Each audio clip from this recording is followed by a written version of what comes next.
Сомнителни тендери, едната пријава, другата за телевизори, компјутерска опрема во државна лотарија едниот, а другиот тендер за деловниот простор. Што тука откривте конкретно и дали има во моментов и друга истрага за лотарија? Во моментов има и друга истрага за лотарија. Исто така и лотарија, како и РЕК, е на некој начин институција каде што претходно се правеле доста кривични дела, се извршувале доста кривични дела.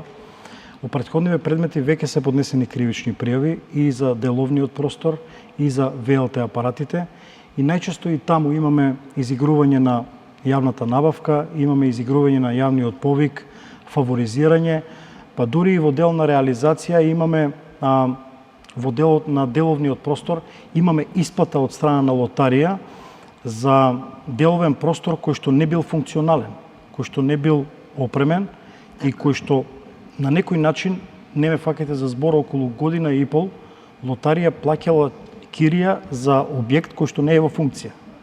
Така.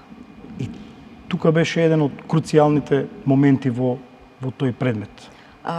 Сегашната истрага која што ја водите, знам дека не може да откривате повеќе детали, меѓутоа станува збор за истите актери, за тендери, сомнителни набавки или нешто сосема поразлично од ова? Секогаш кога отвараме предмет, кога водиме предистражна постапка, на почетокот никогаш не знаеме кои се актерите.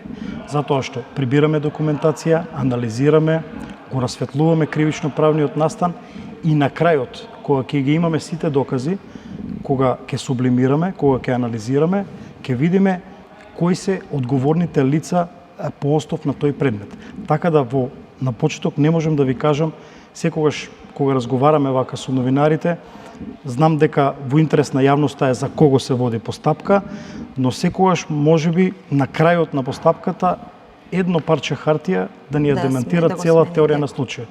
На почетокот тргнуваме со теорија на случај во која што знаеме што се случило, утврдуваме што се случило, а на крајот од сето тоа утврдуваме кој го направил тоа.